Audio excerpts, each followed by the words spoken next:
6 নম্বর জাতীয় সড়ক রাস্তা নাকি মরণ ফাঁদ, কোটি কোটি টাকা খরচ, তবুও কেন ভাঙাচুরা রাস্তা?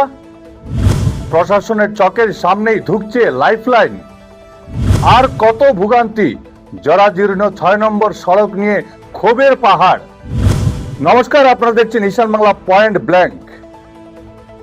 আপনারা যে দৃশ্যগুলো দেখছেন, এটি কোনো যুদ্ধ বিধ্বস্ত এলাকা নয়, এটি আমাদের লাইফলাইন 6 নম্বর জাতীয় সড়ক। বরাক উপত্যকা, ত্রিপুরা এবং মিজোরামের মানুষের প্রতিদিনের যাতায়াতের এই প্রধান পথটি আজ নিজের অস্তিত্ব হারিয়ে ফেলেছে। এ যেন এক মরণ ফাঁদ। প্রতিদিন এখানে ঘটছে দুর্ঘটনা, তছ নছ হচ্ছে সাধারণ মানুষের স্বপ্ন, আর গলার কাটা হয়ে দাঁড়িয়েছে হাজার হাজার নিত্যযাত্রীর চরম ভোগান্তি। প্রশ্ন উঠেছে, এই রাস্তার দায়িত্ব থাকা NHIDCL কি করছে? উন্নয়নের নামে বরাদ্দ কোটি কোটি টাকার হদিশই বা কোথায়? তীব্র এই জনরোষ এবার গড়িয়েছে রাজনীতির অন্দরমহলে।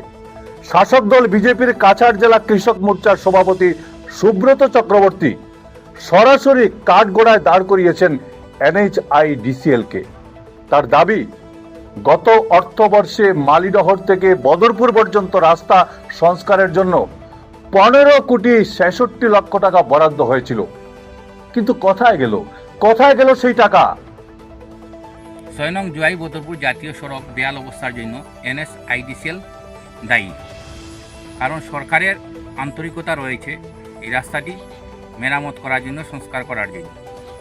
NHIDCL গাফিলতির জন্য আজকে এই সড়কের বেহাল অবস্থা ধারণ করেছে। এবং আমরা লক্ষ্য করেছি যে মেরামতের কাজ খুব ধীর গতিতে চলছে।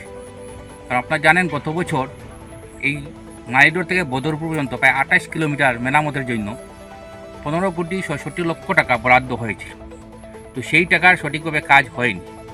আমি মনে করি সেই 15 কোটি 66 লক্ষ টাকা কোথায় কীভাবে কাজ হয়েছে সেই ব্যাপারে NHIDCL কর্তৃপক্ষ একটি স্পষ্টীকরণের প্রয়োজন রয়েছে।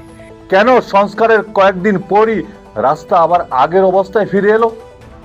কাজের মান নিয়ে এমন প্রশ্ন এখন খোদ শাসক দলের নেতার মুখ থেকেই বেরিয়ে আসছে। করছি সেই 15 কোটি 66 লক্ষ টাকার কাজ কিভাবে হয়েছে, কোথায় হয়েছে, NHIDCL পুষ্টিকরণের আমি দাবি করছি। এছাড়াও আপনার লক্ষ্য করেছেন ইদানিংকালে আরও 22 কোটি 29 লক্ষ টাকা বরাদ্দ হয়েছে, কিন্তু সেই মেরামতের কাজটা খুব ধীর গতিতে হচ্ছে। আজকের দিনে গত 28 তারিখ থেকে সেই জুয়াই বদরপুর জাতীয় সড়কে ভারী যানবাহন চলাচল বন্ধ রয়েছে। বর্তমানে ওয়েদারটা ভালো, এখন কিন্তু সেই বড় বড় গর্ত যেগুলো রয়েছে আমাদের মাইলডোর থেকে আরম্ভ করে সেগুলা ভরাট করার প্রয়োজন রয়েছে, কিন্তু আমরা লক্ষ্য করেছি যে সেখানেও খুব ধীর গতিতে কাজ চলছে। যার জন্য আমি মনে করি যে এখানে NHIDCL সম্পূর্ণভাবে দায়ী। তদন্ত করলে দেখা যায় এ বছরও 22 কোটি 29 লক্ষ টাকার বড় অঙ্কের বরাদ্দ হয়েছে, কিন্তু কাজের গতি দেখে মনে হচ্ছে উন্নয়নের চাকা যেন এখানে স্থবির হয়ে আছে। গুমরা সেতুর সংস্কারের জন্য যখন যান চলাচল বন্ধ ছিল, তখন ছিল রাস্তা মেরামতের উপযুক্ত সময়, কিন্তু সেই সোনালী সুযোগ হাতছাড়া করে NHIDCL আবারও প্রমাণ করেছে তাদের দায়িত্ব জ্ঞানহীনতা কোন উচ্চতায় পৌঁছেছে। মানুষের ক্ষোভ আর প্রশাসনিক ব্যর্থতার এই নগ্ন চিত্র নতুন কিছু নয়। এর আগে বিধায়ক কমলাক্ষ দেবপ্রকাশ খোদ রাস্তায় নেমে গর্ত ভরাট করতে দেখা গিয়েছিল। তা ছিল এক করুণ বাস্তবতার প্রতিফলন। যেখানে প্রশাসন নির্বিকার, সেখানে বাধ্য হয়েই পথে নামতে হচ্ছে জনপ্রতিনিধিদের। কেন বারবার একই সংস্থার উপর ভরসা করা হচ্ছে? কেন সরকারি অর্থের অপচয় রোধে কোনো কঠোর পদক্ষেপ নেওয়া হচ্ছে না? উন্নয়নের নামে চলা এই গভীর সংকট কবে কাটবে তার কোনো সদুত্তর নেই।